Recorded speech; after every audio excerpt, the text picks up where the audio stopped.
નગર પ્રાથમિક શિક્ષણ સમિતિની શાળામાં ભોજન આપતી અક્ષયપાત્ર સંસ્થા વિવાદે ચડી છે। આજે બચેલ ભોજન વિશ્વામિત્રી નદીમાં ફેંકતા સંસ્થાની કામગીરી સામે આંગળી ચીંધાઈ રહી છે। દર્શક મિત્રો, આજથી શહેરની શાળાઓ શરૂ થઈ ગઈ છે। સરકારી શાળાઓ પણ ધમધમી ઉઠી છે।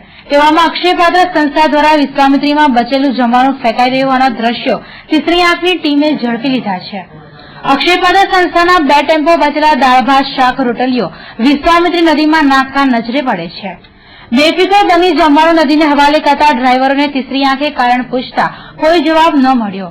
જોકે ત્યાંથી પસાર થતા રાહદારીએ અક્ષયપાત્ર સંસ્થાની કામગીરી સામે સવાલ ઉઠાવી વિરોધ નોંધાવ્યો હતો।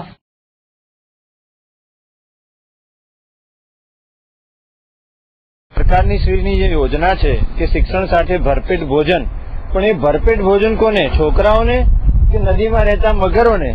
આજે વિશ્વામિત્રીમાં આ જે ભોજન વધેલું છે એ આવી રીતે અવ્યવસ્થિત રીતે ઠલવાઈ રહ્યું છે, જેનો કોઈ યોગ્ય નિકાલ નથી। હવે આ ભોજન નીચે નાખવાથી અથવા નદીમાં ફેંકવાથી એક તો આપણું વિશ્વામિત્રીનું જે આપણે શુદ્ધિકરણના મોટા મોટા પ્લાન બનાવી રહ્યા છે એમાં બી આડખલી રૂપ છે।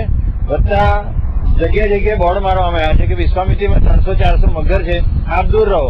હવે આ ભોજન રોટલી દાળ ભાત શાક આ બધું ફેંકવાથી ઘણીવાર ગરીબ છોકરાઓ ત્યાં લેવા જાય અને મગરનો શિકાર બને એ બી એક મોટો ખતરો છે। તદુપરાંત આ મોંઘા ભાવનું અનાજ જે આપણે મહેનતનો પસીનો પાડીને કમાતા હોઈએ અને એ આપણા છોકરાઓને આપણે ખવડાવતા હોઈએ એની જગ્યાએ આ ફેંકી દેવામાં આવે એ કેટલા અંશે યોગ્ય છે એ સરકારશ્રીએ નક્કી કરવાનું છે। અને તે ઉપરાંત આ ગરમીના ટાઈમમાં જે અનાજ સડ્યા પછી જે વાસ આવે, પોલ્યુશન ફેલાય, એ એક વધારાનો મુદ્દો છે।